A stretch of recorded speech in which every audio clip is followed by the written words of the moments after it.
Hello, everyone. Thank you for making this your last session for Engage 2025. It's really an honor to see this many faces in front of me.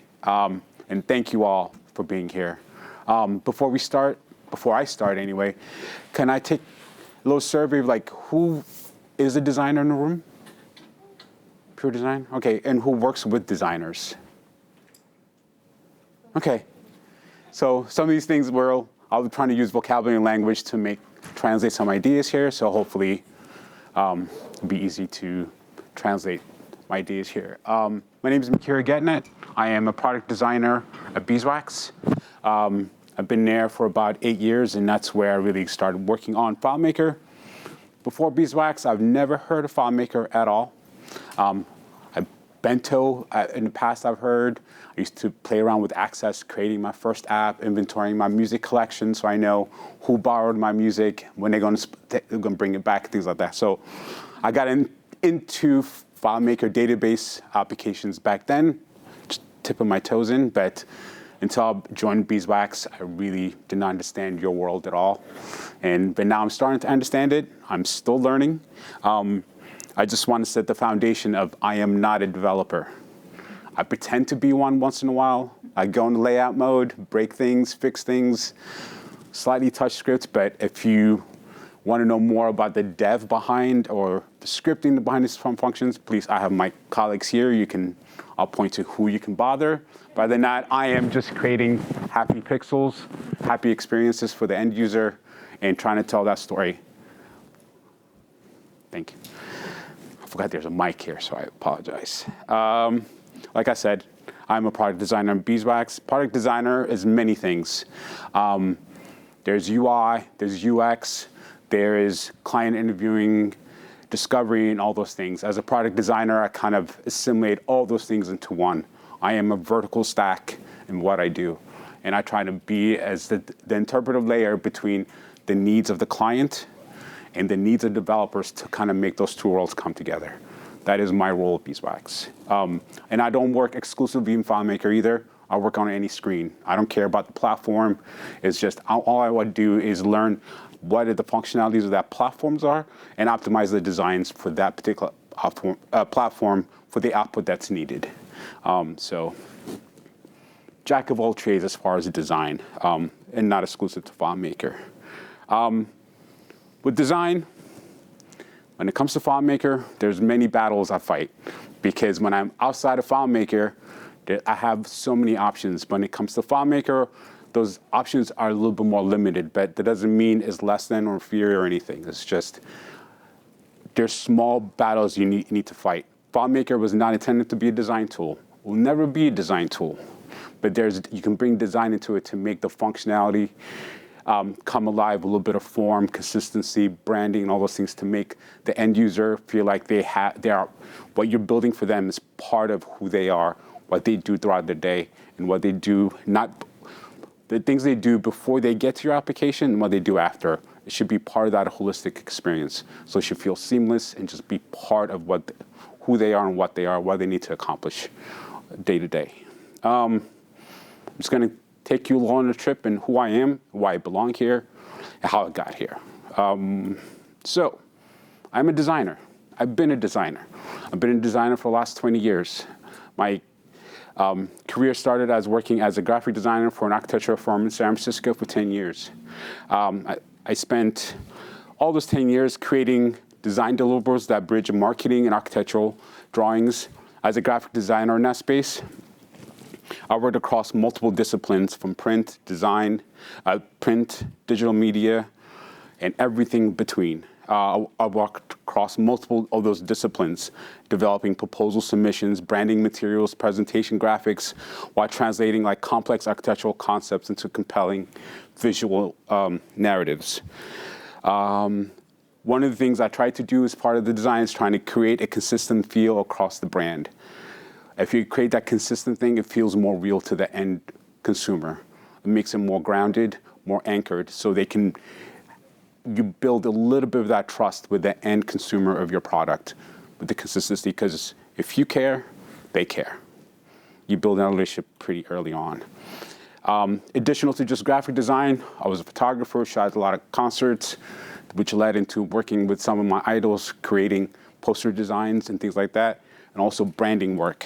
All these different disciplines as far as a designer made me really understand very key things, which are visual storytelling, capturing the essence of the event, the idea, the message, and creating compelling imagery and to reinforce that. In order to achieve these things, you also have to think about hierarchy, composition, typography. What is the emotion you're trying to bring out of the end user, and kind of make them feel very familiar to them, because they love the band. They look at the poster, they feel like I am part of that experience. If they take that poster home with them, they're bringing that emotion you created with them to their home. When it comes to branding, identity and recognition, when crafting logos, color schemes, all that is just to reinforce everything that's been done before. And one of the main goals of branding is to have that sense of consistency and creating a strong brand guideline so it's easy to create multiple graphic elements that are all part of a cohesive, universal message. And tell good storytelling through it. I just want to talk to you about this one last project I worked on before joining Beeswax. Before Beeswax, I worked at a startup called Flight, and we built a product called Flight Design Studio. It's basically Photoshop in your browser, Figma before Figma. And what we did was we created the studio so creatives can make very interactive ads that can be played across any screen. And this is during when everything was transitioning from Flash to HTML5. That's how far back they go. As a lead designer of Flight Design Studio, I helped shape tools that enabled advertisers to build interactive ads that worked seamlessly across multiple devices, mobile, tablet, desktop, it doesn't matter. My role spanned conceptualization, designing, and developing key product features to keep Flight at the forefront of cloud-based advertising. It was so successful that Snap bought it up and took most of the staff down to SoCal. I did not want to go. I want to stay in the North Bay, where I've anchored with my family for 10 years. And so I decided to stay put, and I put my resume out there and say, who's looking for a new designer? And that's the guy that called me up. They found my resume completely by randomness. They were looking for JavaScript developers, front-end developers. But in my resume, I talked about how you leverage that to do UI, UX design, to further, it's not just a flat pixel and rendering. I want it to be an experience. So I use JavaScript, jQuery, and small things like that just to make my designs come alive. By finding those keywords, they called me up and started talking about how design can help in the development, because it's much easier to define what's needed for the end result without going to code first.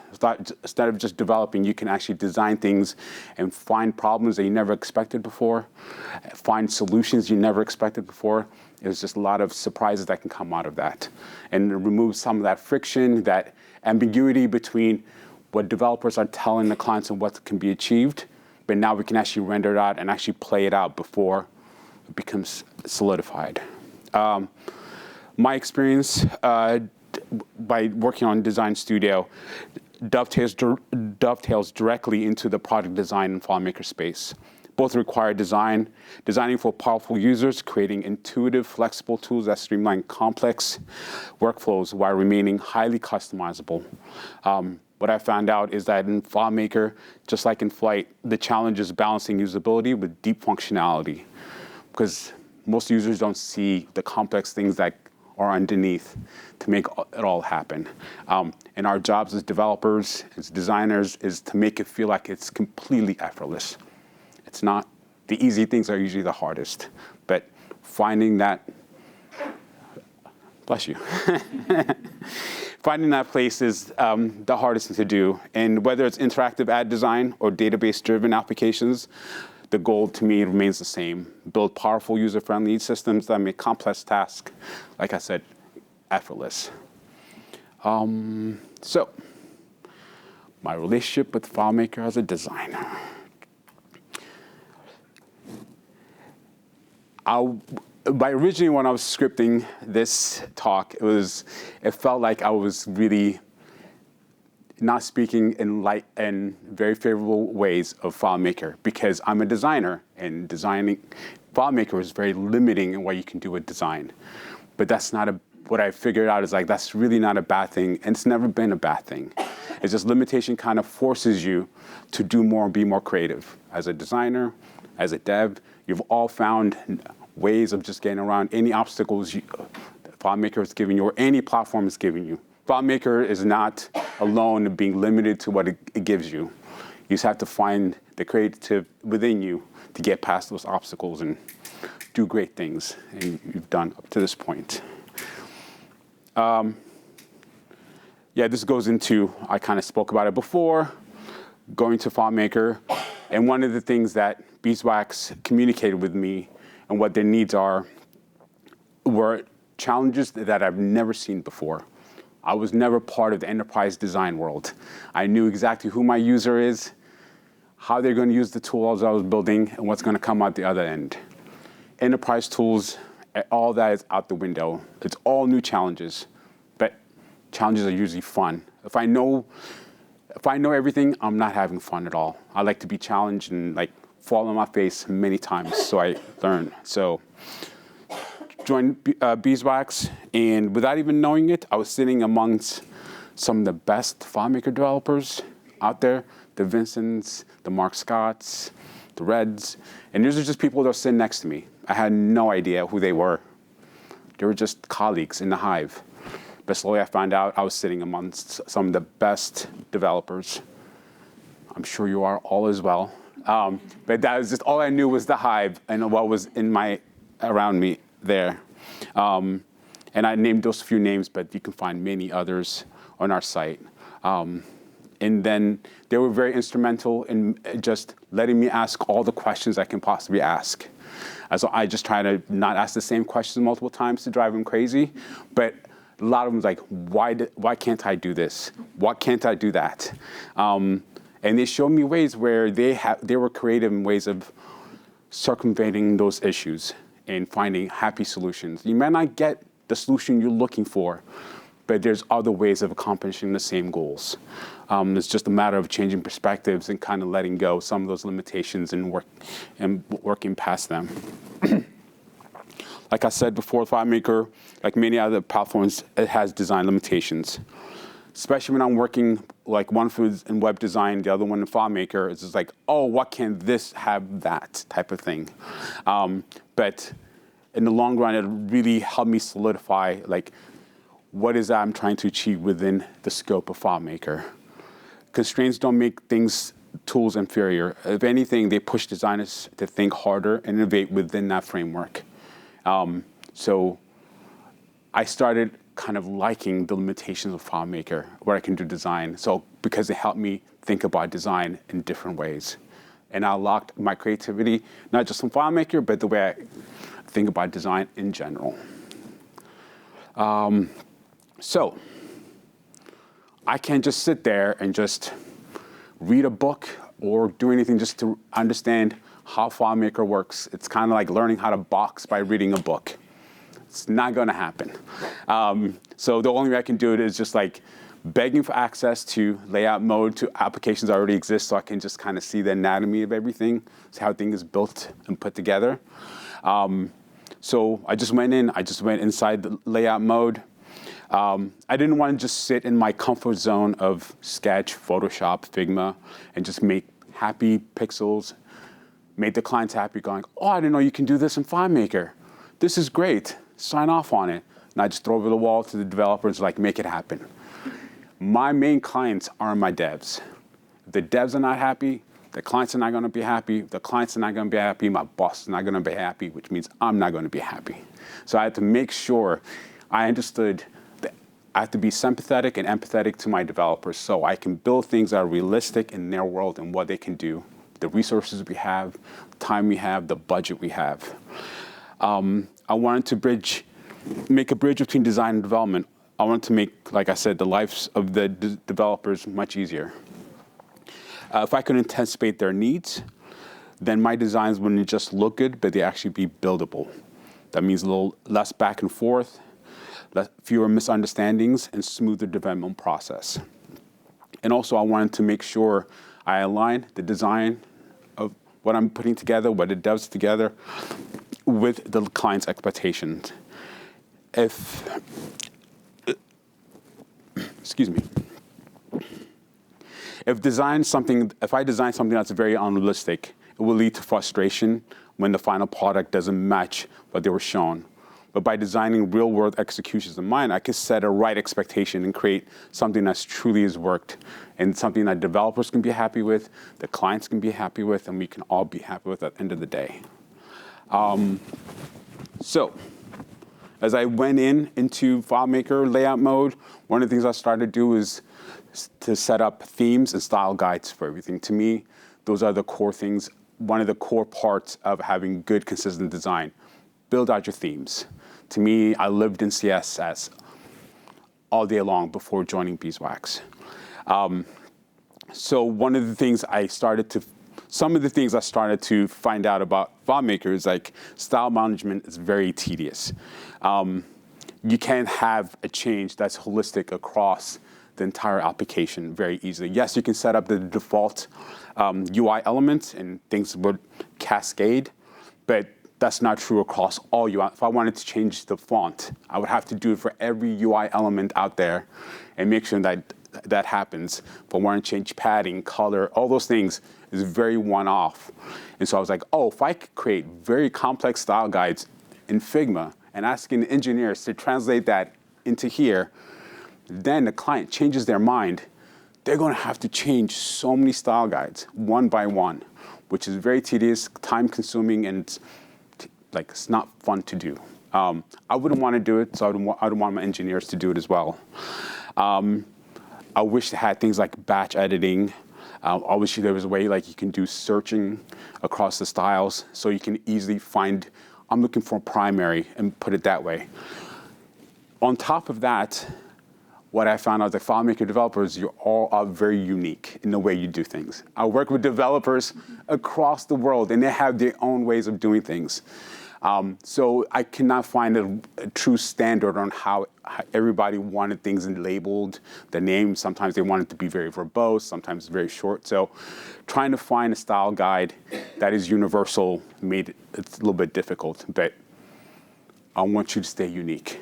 I want you to stay the way you are. I don't want you to conform to the way you should be doing my way or anything else. But I wanted to make sure that you have the tools in your hand to do the best you can. To me, design helps in a way of where you can concentrate mostly on the functionality of what you need to get done and not worry about the form. The form could be put together in a style guide, but it shouldn't get in the way of what you're doing day to day. And I'll get into why I use button bars to kind of make that a little bit easier as I move forward. So 8 years later, 240 plus client projects, 8,500 invoiced hours. I have some thoughts. They can be completely wrong, but this is what's been working for me for a little bit, and my developers don't hate me too much. So it's still got tough love. It's tough love. So when I was setting up these style guides, one thing I found is why am I creating two sets of style guides for buttons and button bars? And I found myself frustrated, I feel like I'm doing just repetitive work for what's the payoff. And then instead of having, and I am a very emotional person. Sorry, I touched the mic. And I'm a very emotional person, so I tend to, a lot of my ideas are first coming from emotion, and then the logic kicks in. So the emotion in me was saying, why am I doing this? This sucks. Why am I creating two sets of things that feel like they're doing the same thing?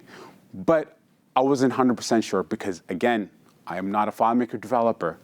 I've not done any training at all. It's all just hands-on, jumping on projects and helping where I can. Then I was like, okay, I'm going to quantify this. So I started making a list. What can one do? What can't the other one do? This is the result that told me I don't need to use buttons anymore. And I wanted to know from everybody else, like, why do you use buttons? And asked many developers, like, can I just do this instead of that? And one by one, it was just like, yeah, it should be okay. But it was like, but buttons always been there and always been used. Okay. So this just goes through some of the things. And so what you see on the right is like a typical style guide that I'd be creating in Figma, Photoshop, Sketch, or any design studio. So how do you translate that into a style guide within FileMaker? And then on top of that, how do you apply that to buttons or button bars? Okay, what I'm going to do is just alleviate some of the work. Don't apply it to buttons at all. Let button bars do everything. And the more I worked with button bars, it's like, actually, they can do way more than just be buttons. And so I started pushing that boundary as much as I can. What I found is like, and here, please tell me wrong, like buttons to me felt very static. They felt like very much legacy artifacts that was just, like I said, they've always been there, so let's always use them. But really, when I come to this point, I was just like, no, there's just too much to maintain. I can extend the use of button bars to work as a simple one button, like a regular button with it, or I can make it do a lot more. So that's where my journey went to, just going deep into button bars. Quick question for the room. Can anybody identify where I've used button bars within this layout?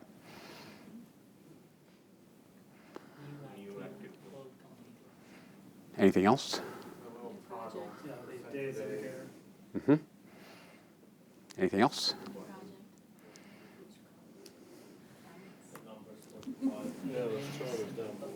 Yeah, it's almost everything.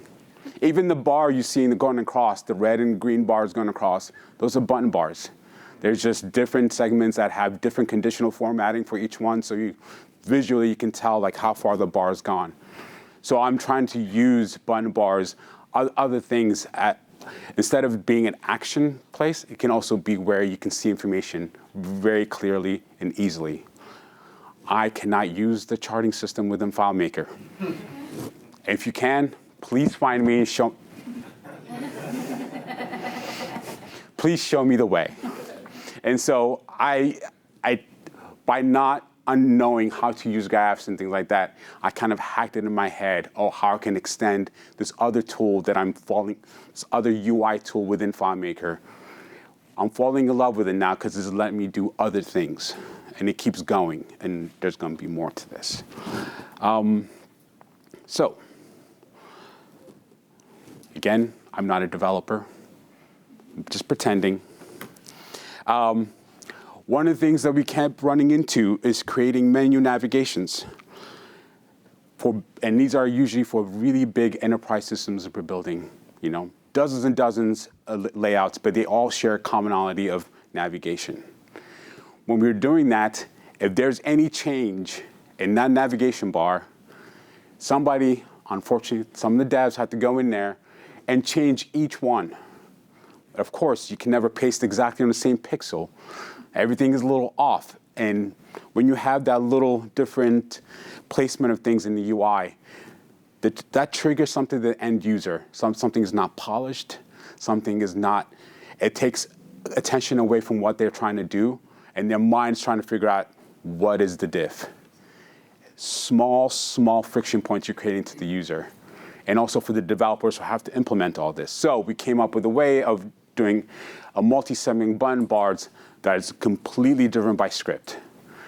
By doing one button bar, you can have different menu systems based on the user, the privilege set, security, all those things. Instead of having a scaffolding of button bars that I saw in previous applications that were built, where they might be like inside of a slide panel and things like that, but it's still scaffolding of buttons that conditionally show and hide based on who's using it.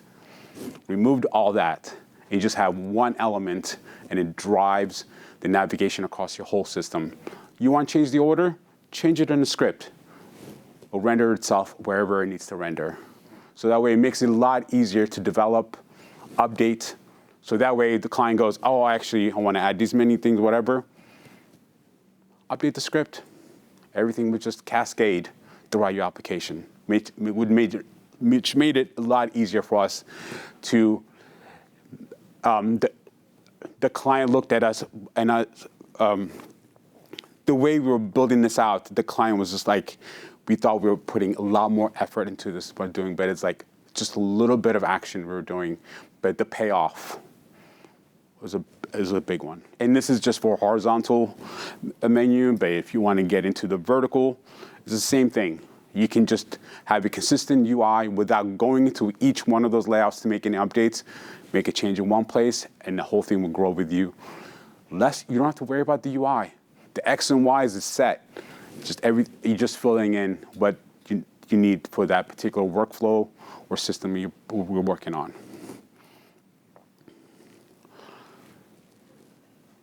Stop. This is the scaffolding I'm talking about. Nobody wants to see this. You do not start your day and see that and go, this is going to be a happy day.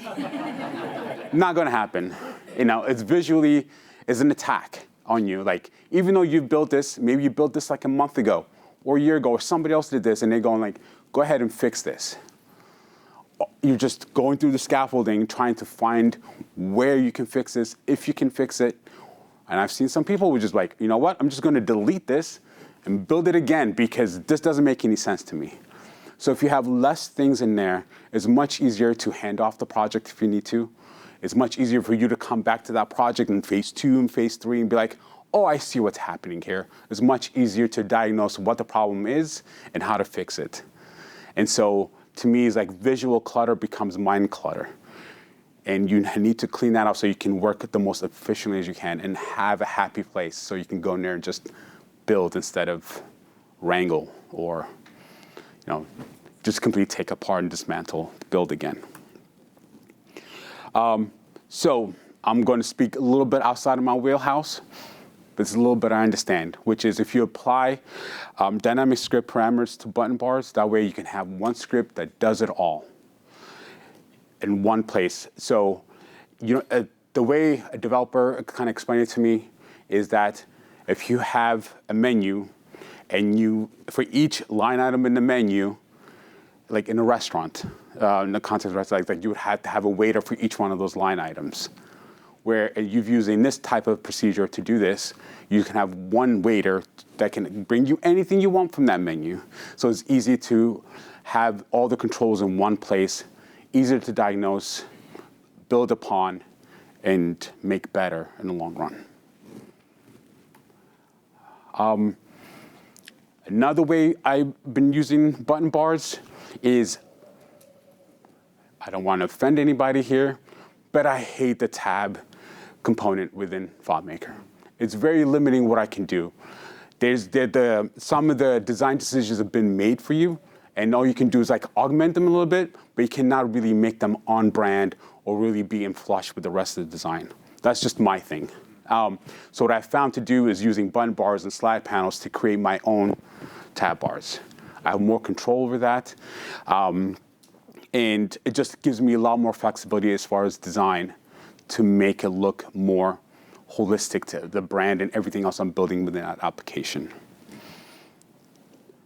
Another thing I'm doing here is, since you can have dynamic data within a button bar, you can give the user insight into what they need to see or if they need to see it at all in the first place.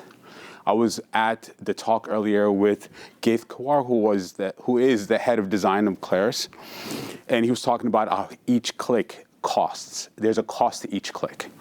If you're clicking around, and by clicking there, you're not getting any new information, that's taking time away from what you're trying to do and accomplish. And all those small microtransactions you're doing will add up and makes you less effective. So by using button bars with dynamic information there is like, as you can see, for invoice, you can see how much invoice line items are there without even clicking on there. So if you know that it was 13 today and it's 13 tomorrow you don't need to look at that. You know it's the same thing. So this is just quick drive-by information that you can get. So you're getting information, but you don't have to click into that tab or anything to see that information. It's just very easy to absorb. And on example on the right is I'm kind of using for multiple reasons. Here's a portal you're looking at, but it's telling you they are, excuse me, I can't see the screen. It's like, it was telling you like there's 87 active accounts you have going. There's 17 who are bidding, and inactive is 36. So those look like KPIs almost, but also they can be used as filters to that list. So I'm trying to do as much functionality as possible by using up less pixels. In FileMaker world, it's very easy to fill up the layout with so many things because it's so easy. That's one of the strengths of FileMaker is that you can like at any table, bring any field in, and it's there. It's very easy compared to web or anything else. In FileMaker, I have to have a lot of restraints because no matter how many restraints I put onto the client saying, yes, you want this, but why? Yes, you want this. And there's so much I can kind of combat the client with, like why they need that there. So I always have to reserve as much pixels as possible because I know they're going to be filled in later. So I'm trying to combine functionality into all the UI elements I'm trying to build here. Am I talking too fast at all? I feel like I'm not making, okay, cool. This is my happy place here. It's a very small thing, but one thing I really miss from FileMaker, and I wish they had, is there's no sense of disabled button. To me, in UX and UI, you need to have a disabled button and not hide a button. If the user is able to actually enable the button based on filling in required fields and things like that, that button always needs to be there with a tooltip that says, hey, these are required fields that have not been met. I don't want to create an error state for the user. I always want them to do the best I can and inform them the best I can so they don't make errors in the first place. One way of doing that is having a disable button to inform the user, hey, if you do this, this become enabled for you. But doing that involved trickery.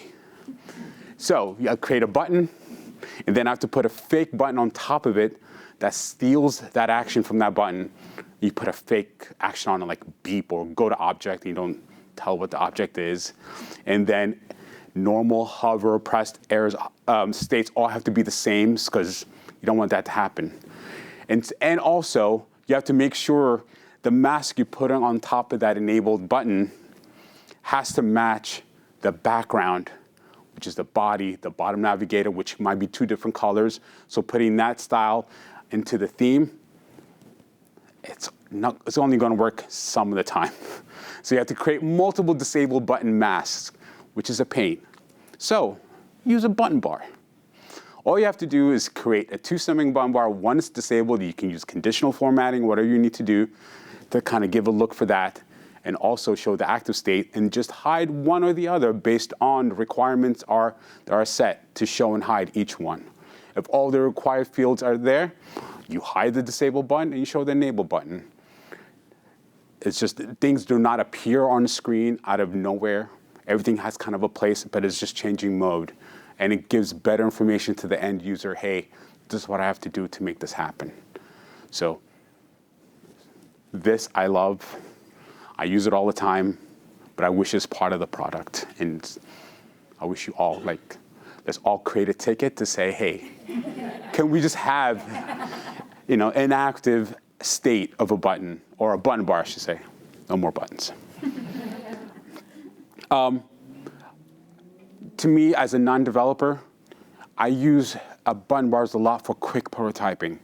The data, like if their application is already created, and I'm adding like a new part, a new module or whatever, I use button bars to do quick prototyping of things using real data. Because a lot of times I can design whatever I want to design, but when I actually get the real data in there, maybe what I'm doing doesn't have enough width to carry all the characters that are coming in from the database. FileMaker is not really, it doesn't, like the button bars or any elements don't flex based on content like I can do with the web. It's everything's fixed. I can use like anchoring to make things responsive, but that doesn't happen with the data part. And so I use that to make sure whatever I'm designing can inherit whatever data the database is going to give me to the user and make sure everything fits, flows right, using conditional formatting for Aqua for dark and light mode to make sure everything kind of reads the way it's supposed to read and everything. So to me, I use button bars a lot for just quick prototyping, because also button bars don't require me to attach anything to a particular table or anything to make it render on the screen. Like an edit field, actually I have to connect it to something before it gives me that edit field and things like that. But button bars, I can do whatever I want at any time. But it's more realistic to what needs to get done. So that's one of my big usage of button bars. At the end, to me, like the wins to make the button bar powerful as efficient as a FileMaker development tool is just trying to streamline the creation and maintenance of the user interface. If the design is done well in the beginning, the themes are set up, all the major players of the UI are set in place, as developers, you don't have to worry about it all. Just sit back and make sure it functions properly, make sure all the things that the client wanted, the way you want the data to move from one place to another, just worry about that. Let us, the designers, or the theme, just to set that up for you so you can just excel in what you do and do not worry about pixel shifting and small things like that. Button bar does not save you all from everything. That's not what I'm here to say. But this is just a small battle of things you can do just to make your work look that more cleaner, efficient, less of a headache, just small wins. That's all I'm looking for here. And hopefully this will be a small win for you as well as you go into your development world. All the ideas I'm sharing with you here is not just of mine. I was the lone designer in Beeswax for about 5 years, working on all the projects. But everything that I've learned in the design and how I'm able to help developers bring what they need to do to life is kind of like one of those things that's just been pushed across the entire company. And now we're 5 people in the design department now, because we see the value in what design can bring to FileMaker solutions. We try to solve as many problems for you as we can before you touch any script, any code whatsoever. Because by going through design, figuring out the exact workflows and everything, that we take a little bit of that friction between the client wants and what the FileMaker can do, what you can do, your resource, how much time you have and everything, and trying to condense that to a point where it's all just easily digestible. So let designers help you. Let design help you alleviate some of the problems and the unknowns that you might come into. Matt Navari put out a video. 3 days after I submitted for this particular talk, he pushed this video out. And to me, it was just like, oh, if a developer's feeling this way, it must be the right thing. And so I highly advise you to watch his video, which led me to what? Amazon has a 15 million. I did not know that. And please also visit our blog. There are many, many brilliant developers there talking about button bars and all the crazy things they've done with them. Way more than I can understand how they got it there, but it's fun just to see other people exploring and pushing the boundaries of a simple UI component, which is the button bar, which does a lot more than what the name is saying. Because it elevates way beyond that. So I tried to condense this presentation a little bit here because I did not know this was the last session, and I don't want anybody to miss the party or anything like that. So I took out some slides and just trying to make this a little more condensed and see if there's like more of a Q&A session anybody want to do, or any questions you always wanted to ask. Oh, yes. I got one question about you said you use it for prototyping. I didn't get, I don't understand how you use that. Are you using like vertically to represent those columns that you're mocking up data? So the question is, how do I use button bars for quick prototyping? The answer is yes. Instead of building portals or list view and things like that, I'm just, do I need to use the mic? No, okay. You look good though. So it's for everything, like anything I don't have access to actually a table in order to render those things. I'm using button bars and faking the look. But it's just like more of like, this is what I'm looking for to hand off to developers and like, okay, am I making any bad assumptions here? And if I am, please let me know what they are so I can fix them. So when turn around and give it to developers to build it out, all those gotchas and all that stuff is gone. And it's just more of me trying to filter out the ideas of in here. Does it play out in FileMaker? And if it does, then I pass it off to the devs.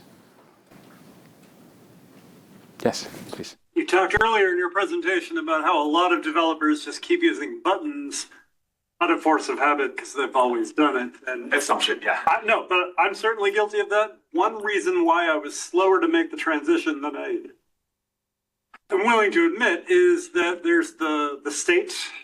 Mm-hmm. And if I'd click on something and it was active, it would turn them all.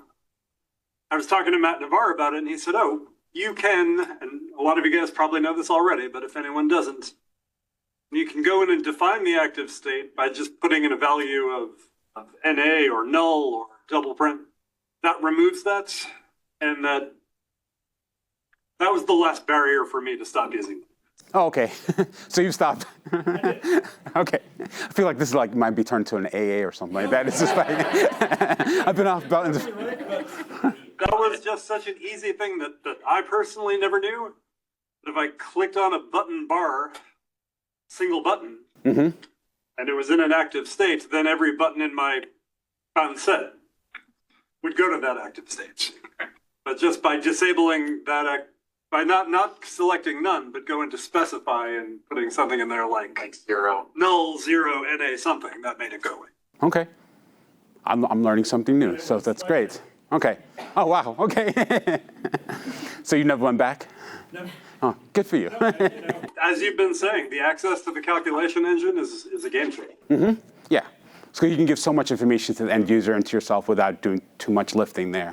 Yeah, you don't have to have like scaffolding of information grouped together and trying to make it seem like it's one entity. A system for another developer, and that slide you showed earlier of all those objects on top of each other, mm-hmm. I was triggered because. I'm so sorry. How do you handle the icons? Sorry. How do you handle icons with the dynamic button and the little? Yeah. So I use it a lot. The question was how I handle icons and button parts. So I'm trying to make my dear friend here happy back there. So icons, yeah, there's just, you mean like how do I change icons depending on which segment they're being shown on? Right, because you had shown the one where it was the vertical nav menu and it had text and icons. The one before, it's like, okay, that's obvious. You can populate the text dynamically. This one, it's like, okay, well, you can populate the text dynamically, but the associated icon. I have one developer helped me where it's like, instead of just being the labels, it's just going to be a list of segments that have icons and I'm just showing and hiding different segments. Okay. So it's all an illusion. Yeah. But it's the end user does not see it, but you can make it do anything you want there. So it's just like, just make a long list and you hide what you need to hide and show where you need to show, and the labels come along with it. So yeah, that's one way I handle it. And I use it a lot for statuses as well. There'd be like little icons with different color, conditional formatting based on a state, things like that. So I'm able to manipulate this guy if I want to, because all these are just vector shapes, and that conditionally change that. Yes, please. So one issue I found with button bars is that you start hiding buttons, the width or the height of the buttons will change. Nope. That man right there fixed that for me. So, so what we're doing here is always create more segments than you ever need. Yeah. And then based on, you can do a calculation. Would you like to explain it better? Yeah, you got it. You create basically twice as many segments as you think you need. And then you're like, if there is a button, hide the placeholder for button one. If there isn't a button one, show the its corresponding one. So you're only ever showing half of them at any one time, and it's just dynamically from the whatever content you're loading, what needs to be displayed. And I said the script or whether it's record based or whatever's defining that. It just is figuring out like, okay, I have a button 7, so I don't need to show the 7 placeholder. I don't have a button 8 though, so I need to show the button 8 placeholder.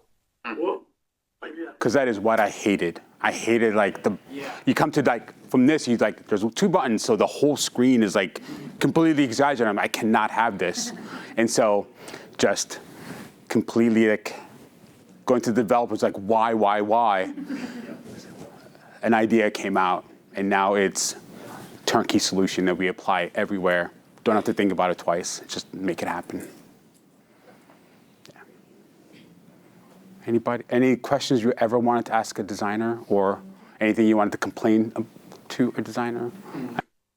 We got a very specific question, and this is one where I'm trying to figure out what you did. So I don't want you to give away the magic if you don't want to, but the boss is gone, so the it's button okay. bar.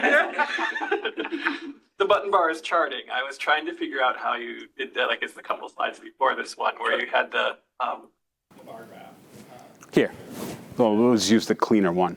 So just imagine this is 10 segments wide. And so based on, hey, this is 80%, so I'm going to not show the 2 segments after it. And so, or these are transparent, conditionally format to be transparent, whatever. And each one has, if this is not a good way of seeing the screen, but each one kind of has a little bit of a fade to it. Look, I touched that. So it's just tricky. And I kind of was just playing around with it. I'm like, oh, I can do this? And they're like, yeah, you can do that. You can actually attach it to actual values that are coming in. So, yeah. So the button bar goes all the way across. Yes, sir. Despite the fact we're working, I haven't seen this. So does each one have each button or segment has some portion of the gradient? So it's 0 to 10, 10 to 20, 20 to 30? Yeah, but I have to go in there and put that in there. Yeah, manually. But wouldn't this affect performance if you use it a lot? Not really. Because you're doing lots of conditional formatting in all of. Yeah, but it's all being processed locally, so it's not it's not back and forth communication. So it's pretty fast. So all I do is come up with this, throw it to them, and they go, we hate you, we can't do this, or we'll get back to you and then give me the sign off. Depending on server side data, I would say yes. But because most of it's now globally cached anyways, it's fine. We've had a whole Lancet where the entire layout is just button bars because it all needs to be dynamic in some way, and it's fine. Because the calculation engine's really fast running. It's just when you talk to the server that's slow. No. Please, I'm so happy you're here. You're a translation layer for me, so yes. Yeah. Are you saying you're putting the values that populate that into a variable so it's local, or is it just that?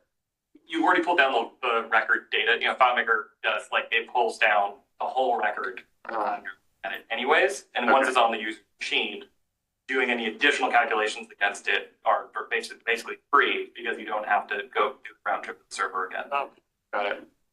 Just pulls it once. Yep. Yeah. In other cases, we pull down giant JSON objects that represent all the data we're referencing at the approach. So that could be the case, but I'm always going to be asking for more. Yeah. And they're obliging me until they say no. Yeah, I'm going to keep pushing this. Or FileMaker puts this into their system, so it'll make it easier for everybody. There's only 12 minutes left before the big party, so let me know if you have any. Oh, please. Can I ask a really basic question? Yes. I find myself in the position of having to do design without any experience with design. Mm-hmm. Where would you point us for some basics? Some Do you have basics. any resources that you love that you're this is a good Yeah, there's many creative blogs, but if you're in this space, I think the easiest place to go to is developer.apple.com. The human interface design is there, and also you will see the templates and all the pieces they're using to kind of put that there. But to me, the greatest resource is what you like. go to look at what you like and trying to think about like why you like it, and start to distill it down. What are the things I like, and trying to emulate that and use that as the base. But to me, like, yeah, you can go to creative blogs and A-list and things like that, and Norman's group to learn about the UX of it all and how UX plays alongside with UI. But really, it's like find what you like, and then trying to break it down to its smallest atoms, and then use that to build the system that you need to build. But yeah, it's design and everything is very subjective. So what you like may not be what you like, you know? But what you see out there that is successful, what is successful about it? One is consistency. Even if it's bad, be consistently bad. Because if you're building a tool, if it's consistent, it'd be better if it was pretty. It'd be better if it's, you know, more holistic to your company or the other tools you use around it. But even if it's bad, just make it consistent. That will take you very far, and then build upon that, like, you know. But it's aesthetically good to you, okay? And to your audience and whoever you're designing for. But yet, I say, in the Figma world, go to Figma community. That is one of those biggest communities where everybody shares good design, and they talk about what makes design good, and kind of learn from that. Best thing I can tell you is emulate. Copy. All greatest artists, designers, copy and build upon that. There's no reason to start at the bottom. Yeah. And I you try to imagine what I want, then I just recreate it with. What do you recommend in terms of creating style guides? Since for applications, there's so many moving parts. Like, how do you keep it all organized? Format or something like that? That just takes time. First is like making a list of all the typography, color, all those big atoms of a style guide together, and just using Figma or any sketch doc file, and just kind of organizing that, like their recipes, and just using that and started porting that over to FileMaker. Is this creating style guides for FileMaker? Style guides is more in general. Just in general? Yeah. So in Figma, there are tools where you can set up, hey, you set up the H1s, 2, 3, 4s, your primary colors. There's many plugins that can look at all those different UI elements and create style guides for you. But that's a little bit of a give and take. You have to learn how exactly they're being put together. But I said Figma is probably the easiest way to organize that, because there's so many tools built directly for that purpose. And everybody has their own little ways, but the best thing you can do is kind of learn from everybody. And I have my own style. That's why I don't want to be prescriptive, like this is the way you do style guides, whatever. But to me, end of the start of every project is like, what are the main things I need? Typography, color, buttons, button states, and just putting that all together. And again, I think if you go to developer.apple.com, they have style guides that kind of give you the footprint of how to do the style guides you need. So, yeah. That's the best answer I can give you. But yeah, Figma community, better than any other design community out there right now, and help for that particular purpose. Awesome. Thank you. And riff off of that a little bit, one of the things that has been helpful is having a dedicated layout that is your style guide layout that has those objects that you're going to be using frequently already formatted. So when you need to then go and apply it, you go back to your style guide, you copy it out of there, and then you just paste it in. So that way you're not having to like re-drag and re-drop and rebuild. You build your primary objects once, that dedicated layout, and then you can apply. That's what you're seeing over there on that screenshot is like, okay, here's what we're working with. So when you need to reference it later on, you just have to figure out which one of those you need, grab it, and then put it onto your layout. Makes it a lot easier to have that consistent. Thank you.